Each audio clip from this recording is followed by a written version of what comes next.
Teman-teman, kemarin Gus Aziz Jazuli mengkritik Gus Baha tentang bagaimana pemaparan Gus Baha tentang Habaib dan Wali Songo. Kali ini ditanggapi Kiai Imaduddin Osman Al-Bantani. Menurut Kiai Imad, Gus Baha ini belum standar ilmiah. Ini dalam konteks ceramah Gus Baha ya, bukan berbicara tentang bagaimana Gus Baha dengan pengajian-pengajiannya yang selama ini banyak dilakukan ya, yang tersebar juga di media sosial. Bukan itu, tapi dalam konteks ini. Konteks apa? Konteks tentang Ba'alwi ya. Ini tulisan dari Kiai Imad terbaru ya teman-teman. Diluruskan Gus Aziz Jazuli tentang nasab Ba'alwi. Gus Baha belum standar ilmiah. Ada konten menarik dari channel Gus Aziz Jazuli tentang Gus Baha dan nasab Ba'alwi. Dalam konten itu Gus Aziz Jazuli menertawakan ya, dalam tanda petik, pengetahuan Gus Baha tentang ilmu sejarah dan nasab.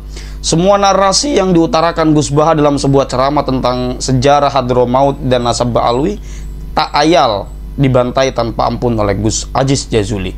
Gus Baha yang selama ini dikenal sebagai penceramah populer dan ahli baca kitab kuning itu seakan terjebak ke dalam lembah maut kepalsuan nasab Ba'alwi. Memang para ulama yang selama ini membela nasab Ba'alwi terjerembab dalam labirin cipta sejarah yang dipabrikasi di abad 9 oleh kalangan internal Ba'alwi sendiri. Citra keulamaan mereka pun kemudian dipertaruhkan ketika ternyata apa yang mereka fahami itu hanya sejarah palsu yang mudah ditelusuri kepalsuannya, yang dengan semua itu mereka kemudian terdegradasi dari citra sebagai ulama ilmiah ke hanya ulama level pembaca saja. Jika kealiman dalam tradisi NU dilihat dari apakah ia mendapat membaca kitab kuning dengan baik atau tidak, maka Gus Baha masuk dalam kategori itu. Tetapi dalam tradisi NU, kemampuan membaca kitab saja belum cukup untuk mengangkat level seorang ulama ke dalam derajat ulama ilmiah atau mujtahid. Yang penulis maksud dengan ulama ilmiah adalah ulama yang memiliki integritas ilmiah, yaitu sikap ilmiah yang dalam memahami dan menyimpulkan suatu masalah agama telah memenuhi syarat-syarat ilmiah dan sesuai dengan standar kebenaran ilmiah. Ada 5 hal yang menandai sikap ilmiah seorang ulama, yaitu pertama, adanya spirit of science, yaitu keinginan untuk mengetahui dan memahami. Kedua, kemauan mencari data dan makna yang benar-benar dapat dijadikan patokan yang masuk akal dan dapat diuji. Ketiga, kemauan untuk menguji secara empiris. Keempat, adanya penghargaan terhadap logika. Kelima, kecenderungan menyelidiki kebenaran atau kesalahan suatu kesimpulan dengan logika yang dapat dipertanggungjawabkan. Gus Baha telah memiliki poin pertama, yaitu spirit of science, tetapi ia belum memenuhi 4 syarat lainnya untuk disebut sebagai ulama ilmiah. Gus Baha dalam konteks kasus nasab dan sejarah Ba'alwi tersebut baru menempati level elementer, yaitu membaca lalu menghafal bacaan kemudian menyampaikannya ke hadapan publik. Setelah ia membaca suatu buku, Gus Baha tidak melangkah ke poin sikap ilmiah di atasnya, yaitu mencari dan mengumpulkan data sebanyak-banyaknya atau heuristik ya, sehingga dapat menemukan informasi-informasi yang benar-benar dapat menjadi patokan kebenaran. Ketertinggalan Gus Baha dalam tahapan ini optimis menjadikannya tertinggal pula pada tahapan sikap ilmiah di atasnya, yaitu menguji secara empiris setiap data dengan fakta-fakta sebenarnya. Misalnya dalam konteks Sayyid Ahmad bin Isa, Gus Baha menyimpulkan dalam video tersebut bahwa ia adalah keturunan Nabi yang pertama yang memasuki Yaman, yang disebut siapa? Al-Muhajir itu ya. Gus Baha hanya menerima taken for granted informasi dari apa yang ia baca dari Wikipedia atau buku-buku Ba'alwi yang menyatakan demikian. Kemudian ia mempercayainya tanpa mengadakan tahapan muqabalah al-masadir atau membandingkan berbagai literatur dengan informasi yang lebih kredibel dan lebih dekat masanya. Gus Baha belum memahami cara menguji kebenaran suatu informasi historis semacam itu. Seharusnya pertama kali yang dilakukan Gus Baha adalah mencari data dan informasi untuk mengetahui titi mangsa kehidupan Ahmad bin Isa. Lalu ia mencari informasi lanjutan. Apakah kitab-kitab yang ditulis dalam waktu tersebut yang berbicara tentang sosok Ahmad bin Isa atau tentang para keturunan Nabi di Yaman? Dengan melempar narasi bawah, supaya dalam adakah kitab-kitab yang ditulis dalam waktu tersebut yang berbicara tentang sosok Ahmad bin Isa atau tentang para keturunan Nabi di Yaman? Dengan melempar narasi bahwa Ahmad Al-Muhajir adalah keturunan Nabi yang pertama kali hijrah ke Yaman, Gus Baha telah melakukan 3 kesalahan kesimpulan ilmiah. Pertama, tentang Ahmad bin Isa hijrah ke Yaman. 1. Kedua, tentang Ahmad bin Isa adalah orang yang pertama hijrah ke Yaman. 2. ketiga, bahwa ia bergelar Al-Muhajir. Jadi yang pertama itu adalah tentang hijrah ke Yaman. Pertama, Ahmad bin Isa hijrah ke Yaman. Kedua, Ahmad bin Isa orang yang pertama hijrah ke Yaman. Hijrah ke Yamannya, terus pertama kali hijrah ke Yaman, terus bergelar Al-Muhajir ya.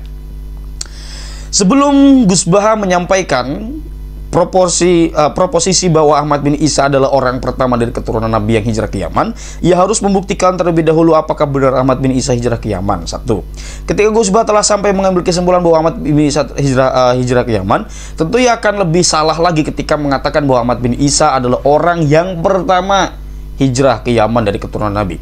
Gus Baha tidak akan pernah mampu untuk membawa satu referensi pun yang menyatakan Ahmad, wah ini tantangan dari Kiamat ya, menyatakan Ahmad bin Isa hijrah ke Yaman dari kitab-kitab yang ditulis pada masa di mana Ahmad bin Isa hidup atau yang mendekatinya. Kenapa? Atau mengapa? Karena memang Ahmad bin Isa tidak pernah hijrah ke Yaman. Cerita bahwa Ahmad bin Isa berhijrah ke Yaman hanyalah cerita khurafat yang diciptakan kaum Ba'alwi di abad ke-9 untuk sekadar melegitimasi nasab mereka saja. Gus Baha diharapkan membaca kitab Al-Ghaibah karya At-Tusi yang wafat tahun 460 Hijriah yang menyatakan Ahmad bin Isa ada di kota Madinah dan tidak ada satupun berita yang menyatakan ia keluar kota dari Madinah. Apalagi berita tentang hijrahnya ke Yaman, tidak ada. Apakah Gus Baha sanggup untuk membawakan satu kitab yang lebih tua dari Al-Ghaibah yang menyatakan Ahmad bin Isa berhijrah ke Yaman? Lamun bisa tekmai hadiah peci anyar nomor 8 sing dhuwure 10 cm. Iki bahasa Bantennya metu. Proposisi Gus Baha yang menyatakan bahwa Ahmad bin Isa adalah keturunan Nabi yang pertama hijrah ke Yaman terbantah oleh kitab-kitab tua yang menyatakan bahwa keluarga Ar-Rasi ialah keturunan Nabi pertama yang hijrah ke Yaman pada tahun 286 Hijriah. Informasi itu yang dapat dalam kitab Al-Majdi yang ditulis oleh Al-Umari yang wafat tahun 459 Hijriah. Untuk mempertahankan proposisi bahwa Ahmad Al-Muhajir adalah keturunan Nabi yang pertama kali berhijrah ke Yaman, mampukah Gus Baha mendatangkan kitab yang ditulis kitab yang ditulis sebelum kitab Al-Majdi? Lamun bisa takmei hadiah sarung atlas kotak-kotak, jangan atas Kiai BHS ya. Gus Baha juga salah dalam bernarasi bahwa Ahmad bin Isa bergelar Al-Muhajir karena oh ya Allah. Kok bisa sarung atlas kotak-kotak Kiai? Allah. Gus Baha juga salah dalam bernarasi bahwa Ahmad bin Isa bergelar Al-Muhajir karena Al-Muhajir itu gelar yang diberikan bahwa pada abad ke-11 Hijriah tidak ada sebelumnya satu kitab pun yang mencatat bahwa Ahmad bin Isa bergelar Al-Muhajir. Literatur kitab-kitab nasab yang otoritatif pada abad ke-5 sampai 9 Hijriah seperti kitab Tahdzibul Ansab dan sebagainya mencatat Ahmad bin Isa dengan nama Ahmad Al-Abah atau Ahmad An-Nafat. Tidak ada yang mencatatnya dengan nama Al-Muhajir. Gelar Al-Muhajir diberikan oleh Ba'alwi kepada Ahmad bin Isa hanya sebagai legitimasi bahwa Ahmad bin Isa hijrah ke Yaman, padahal sebagaimana telah penulis sampaikan tidak ada satupun kitab nasab sebelum abad ke-9 yang menyebut Ahmad bin Isa hijrah ke Yaman.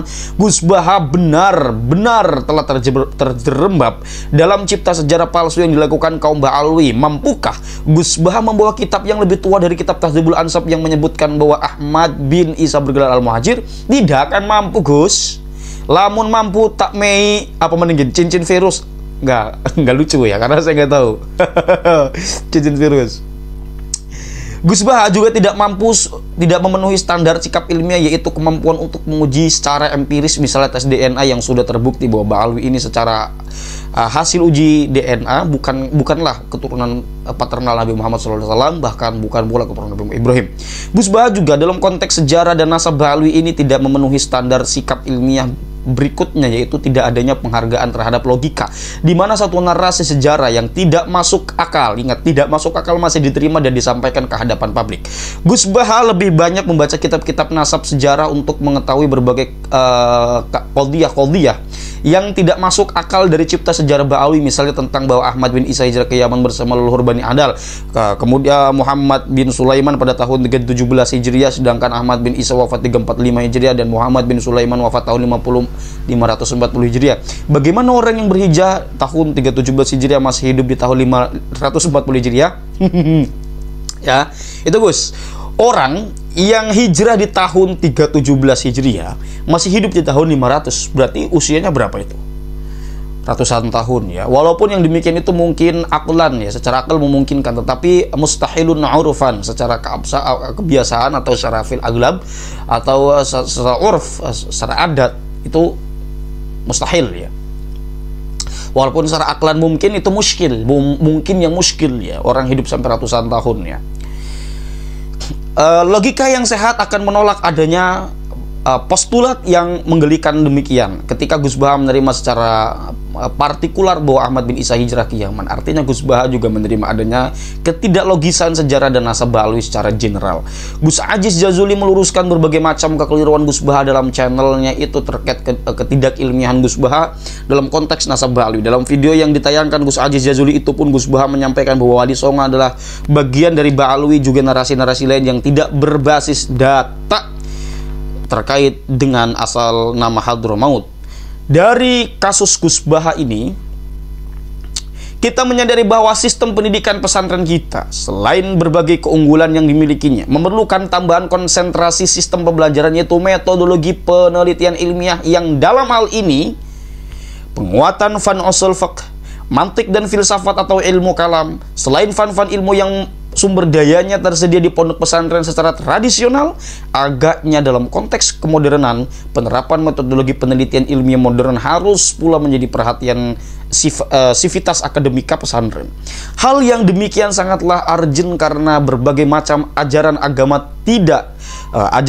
kita banyak yang terikat dengan metodologi penelitian ilmiah, seperti tentang membantah narasi ateisme, penelitian kesahihan hadis, sejarah para nabi dan syariatnya, mengetahui klaim adanya ijma dan sebagainya dan sebagainya. Penulis Imaduddin Usman Al-Bantani atau Kiai Haji Imaduddin Usman Al-Bantani. Oke, itu dia teman, hal-hal yang dapat saya sampaikan. Sebuah tulisan terbaru dari Kiai Imaduddin Usman Al-Bantani yang ini mengomentari tentang tanggapan Gus Aziz Jazuli yang memberikan komentar kepada Gus Baha. Jadi Gus Baha melakukan sebuah statement, di mana satu statementnya ini kontroversial.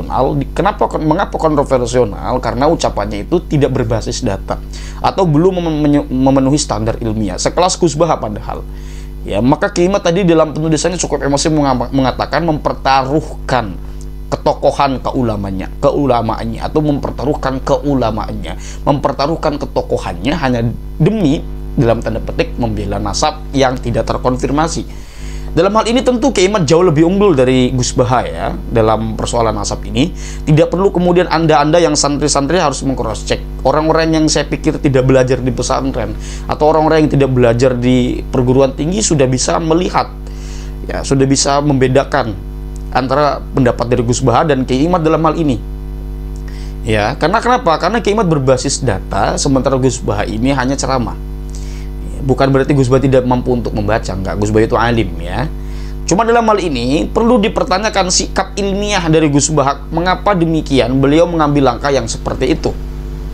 Oke, ungzur ma qala wala tangzur man qala. Saya tahu mungkin sebagian kita memiliki kebudayaan penokohan yang sangat kuat, atau mungkin juga budaya patronitas ya. Saya tidak mengatakan ini ada di daerah tertentu, tapi mungkin ada di sekitar kita, yaitu dimana kalau orang sudah ditokohkan banget, itu berarti kesalahan adalah tabu bagi mereka ya, bagi tokoh-tokoh itu. Artinya mereka, kiai-kiai yang kita tokohkan atau siapapun yang kita tokohkan, itu berarti tidak boleh salah. Ketika ada yang mengkritik langsung marah-marah ya, langsung dibilang ente siapa, ente bukan kelasnya, dan semacamnya ya. Saya pikir ini adalah pikiran picik yang akan menghambat perkembangan ilmu pengetahuan. Apalagi tadi spirit of science dijelaskan ya, tentang bagaimana rasa semangat tentang pengetahuan atau semangat dalam berpengetahuan, semangat dalam mencari pengetahuan. Hadanallahu wa iyyakum ajma'in. Salam cinta damai untuk semuanya, untuk NKRI tercinta. Salam Pancasila. Mohon maaf jika ada kata-kata yang menyinggung perasaan teman-teman semua, tapi mudah-mudahan apa yang saya sampaikan ini ada manfaatnya untuk kita semua, memberikan kontribusi untuk bangsa dan negara dalam hal intelektualitas. Wallahu huwal muwaffiqu ila aqwamit thoriqin. Sekali lagi saya sampaikan salam cinta damai untuk semuanya, untuk NKRI tercinta. Salam Pancasila. Wassalamualaikum warahmatullahi wabarakatuh.